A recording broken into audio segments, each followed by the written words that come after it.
Imaginez la scène suivante, vous ouvrez la porte de votre maison à quelqu'un qui devrait être un soutien mais qui, sans s'en rendre compte, se transforme en invasif silencieux.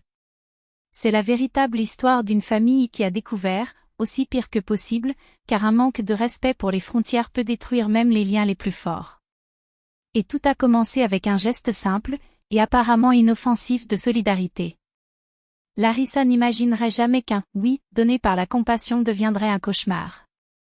Lorsque son mari, Daniel, a suggéré que la mère de 55 ans, Eleonora, était temporairement avec eux après un divorce compliqué, elle n'a pas hésité. Après tout, comment nier l'abri à une femme qui a consacré sa vie au travail, a perdu la maison et s'est retrouvée seule? Les premières semaines se sont même bien déroulées, Eleonora a aidé avec les tâches ménagères, pris en charge la petite, 2 ans et même préparé des repas. Pour Larissa, qui a travaillé comme concepteur indépendant, et Daniel, programmeur dans une grande entreprise technologique, toujours absente jusqu'à tard, la présence de sa mère, Inela W ressemblait à une bénédiction. Mais ce qui commence comme aide peut facilement devenir le contrôle. Et c'est exactement ce qui s'est passé.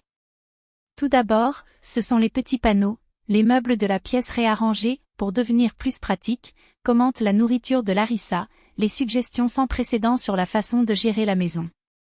Eleonora a progressivement pris le rôle de propriétaire de la maison, comme si cet espace avait toujours été le sien. Chérie, pourquoi ne cuisinez-vous pas quelque chose de plus sain au lieu de demander la livraison? Larissa avale sèche, se justifiant que ce n'était qu'une phase. Jusqu'à ce que le fusible arrive, le bureau de Larissa, son sanctuaire professionnel. Un espace soigneusement assemblé avec 2 moniteurs, une tablette graphique et tout l'équipement nécessaire pour vos projets de conception. Une nuit, en entrant dans la pièce, elle a trouvé Eleonora assise à son bureau, tapant quelque chose sur l'ordinateur, entourée de papiers personnels. « Que se passe-t-il » demanda-t-il, surpris. « Oh, Larissa, ne t'inquiète pas. J'avais besoin d'envoyer un curriculum vitae urgent, et ton fils a dit que je pouvais l'utiliser, a déclaré la mère dans l'halo, avec un sourire qui ne cachait pas le naturel avec lequel j'ai occupé cet espace. Mais ce que Larissa a vu à l'écran est allé au-delà du professionnel, les volets ouverts avec des sites de rencontres, des conversations sur les réseaux sociaux, des photos intimes. Vos fichiers de travail, minimisés. La prochaine fois, faites-le moi savoir avant. J'ai des projets confidentiels ici, a-t-il dit, contenant l'irritation. Bien sûr, ma fille, désolée, était involontairement, a promis Eleonora. Mais la promesse a duré moins qu'un réchauffement de café. Dans les jours suivants, Larissa l'a surpris en utilisant son ordinateur tous les 2 ou 3 jours, parfois pour chercher une recette, parfois pour faire une vidéo avec ses amis, parfois pour mettre à jour le CV. La mère dans l'halo a agi comme si c'était son droit, tandis que Daniel, lorsqu'on lui a demandé, a juste haussé les épaules. Elle traverse une période difficile, Larissa. Ayez de la patience. La goutte d'eau est venue par un froid de février. À son retour d'un rendez-vous médical avec Maximo, Larissa a remarqué l'absence de quelque chose d'essentiel, son MacBook Pro, un outil de travail qui était cher et était vital pour ses projets. « Eleonora, où est mon cahier ?» demanda-t-il, sentant déjà son cœur accélérer. La mère Infro, assise sur le canapé avec un magazine, a répondu avec une tranquillité inquiétante, « Je l'ai pris. J'avais besoin de chercher un emploi. Je n'ai rien à la maison. » Que voulez-vous dire, où avez-vous obtenu? Où l'avez-vous pris? Larissa a insisté, la voix tremblant. Dans ma chambre, bien sûr. Ton fils a dit que je pouvais utiliser ce dont j'avais besoin de la maison. La réponse était comme une gifle.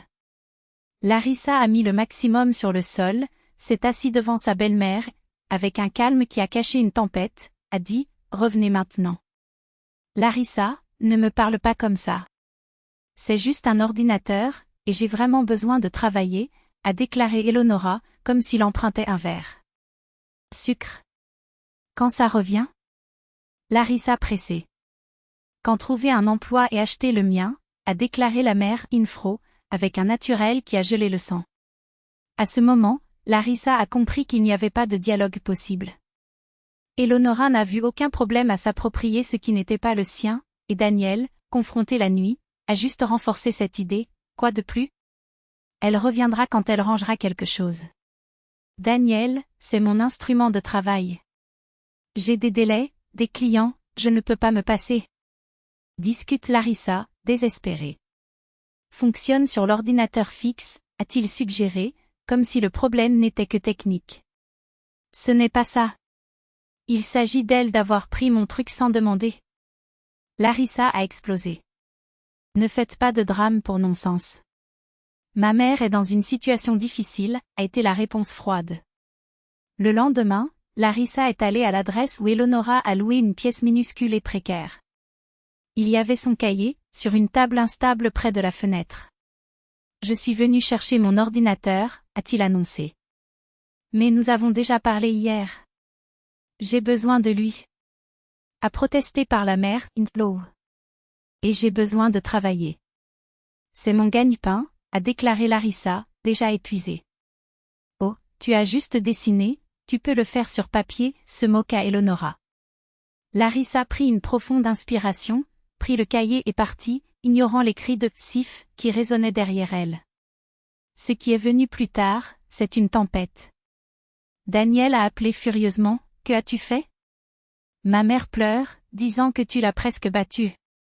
Je viens de revenir ce qui est à moi, a déclaré Larissa, fermement. Revenez maintenant. A-t-il demandé. Non. La discussion a grimpé lorsque Daniel est rentré chez lui, accompagné d'Eleonora, qui pleurait en théâtre, accusant la fille de cruauté. Où est le cahier? Cria-t-il. Garde, et je ne reviendrai pas, répondit Larissa, sans céder. Si vous ne livrez pas, je pars avec ma mère. Daniel a menacé. Alors allez-y, dit-elle, sans cligner des yeux. Et il est allé. Il a pris ses affaires, a quitté son fils et est parti, comme s'il s'agissait d'un geste de force. Eleonora, en partant, avait toujours l'audace de souriant, jetant en l'air, « Vous verrez, ça va très bien sans vous. » Larissa était seule avec un maximum, face à des nuits d'insomnie, la nécessité de réorganiser la routine et d'expliquer à un jeune fils parce que son père était parti. Mais contre toutes les attentes, quelque chose d'inattendu s'est produit, elle s'est retrouvée. Les jours précédents ont recommencé à avoir un sens. Daniel a appelé tous les jours, exigeant le cahier et des excuses qui ne viendraient jamais. Larissa, cependant, avait déjà appris une leçon précieuse, certaines frontières, une fois franchies, ne peuvent plus être négociées. Et quand il est revenu une semaine plus tard pour en chercher plus et essayer, en vain, trouver l'ordinateur, il a découvert que certaines portes, une fois fermées, ne s'ouvrent pas aussi facilement. Larissa, tu ne réalisais pas que tu détruisais une famille à cause des bêtises? La voix de Daniel résonnait par téléphone, chargée d'une indignation qui ressemblait plus au désespoir. Vous êtes celui qui a détruit cette famille lorsque vous avez choisi votre mère contre votre femme. Elle a raison, vous êtes égoïste. Larissa retenait son souffle, ses doigts serrant fort l'appareil. Ça peut être. Mais le cahier, je ne reviens pas. La fermeté de sa voix n'a laissé aucune place à la discussion. Et donc l'impasse l'a traîné pendant des semaines. Daniel a déménagé chez sa mère. Larissa, seule avec son fils, a découvert quelque chose de surprenant, la vie sans l'ombre constante d'Eleonora était plus légère qu'on ne l'imaginait. Les projets ont coulé, de nouveaux clients sont apparus et pour la première fois depuis des années, elle a respiré sans le poids d'un jugement constant. Jusqu'à ce que, une nuit, le téléphone sonne à nouveau. La voix de Daniel, autrefois pleine de colère, était maintenant brisée. Larissa, nous devons parler. Elle sentit son estomac se tourner. Quoi? La rupture de l'autre côté de la ligne était trop longue. Ma mère a vendu le cahier. Les mots sont tombés comme une lame. Quoi? Sa voix a échoué. Elle a vendu hier. Il a dit que vous ne reviendriez jamais. Eux, qui avaient besoin de l'argent. Larissa coulait sur le canapé, ses jambes tremblant. Combien? 40 000. La moitié de la valeur. Eleonora avait dépassé toutes les frontières. Ce n'était pas suffisant pour voler, elle en profitait. Et l'argent? Elle a dépensé. Il a payé 6 mois d'avance, a acheté des vêtements. Daniel avala dur. Larissa, elle a volé un 90 000 carnet et s'est vendue pendant 40. Comprenez-vous cela? Je comprends parfaitement. Sa voix était une glace pointue. Et que dit-elle? Qu'est-ce qui était bien? Qui fait partie de la famille. Larissa a raccroché. Le lendemain, j'étais au poste de police. Le rapport de police a été déposé. Une affaire pénale a été ouverte. Quand Eleanora a reçu l'assignation, le monde qu'elle contrôlait a tellement commencé à s'effondrer. Daniel a supplié. Promis de retourner l'argent, d'acheter un nouveau cahier, de faire quoi que ce soit. Mais Larissa n'a pas cédé. Votre mère doit répondre pour ce qu'elle a fait. Le procès était rapide. Eleanora a essayé de se justifier, a parlé de difficultés, d'ingratitude, une fille cruelle in law. Mais les faits étaient irréfutables, elle avait pris quelque chose qui n'en était pas et en profitait. La phrase « pénalité suspendue, amende et obligation de rembourser les dommages ». Quand ils ont quitté le forum, Eleanora, pâle et tremblante, se pencha sur le bras de son fils. Daniel a jeté un regard chargé de haine pure. « Tu as ce que tu voulais. » Elle a soutenu son look fermement. « J'ai la justice. » La compensation est venue de la poche de Daniel. Eleanora, sans travail fixe, a survécu à ses buses. La condamnation, voire suspendue, a géré son nom. Personne ne voulait embaucher une femme avec des antécédents pour vol. Larissa, à son tour, a reçu la garde de l'appartement, la pension de son fils et quelque chose de beaucoup plus précieux, la certitude qu'elle ne permettrait jamais à ses limites d'être violée. 3 ans plus tard, sa vie était différente. Mariée à Igor, une designer qui a traité Maxime comme un fils, elle savait finalement ce que c'était que d'avoir une famille sans accusation, sans manipulation. La mère d'Igor, in-law, discrète et respectueuse, n'oserait jamais traverser les frontières qu'Eleanora avait piétinées. Daniel, marqué par le scandale, a tenté en vain de reconstruire son image. Les femmes qui savaient se retirer dans l'histoire, la stigmatisation du « fils de maman » le poursuivait comme une ombre. Larissa a maintenant commandé son propre studio de design.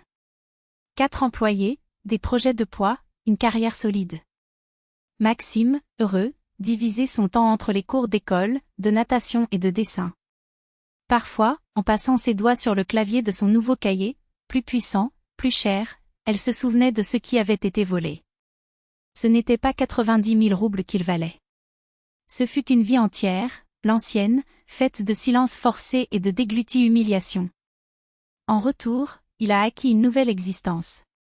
Celui dans lequel le respect de lui-même n'était pas négociable. Et en fin de compte, c'était la meilleure transaction que j'ai jamais faite.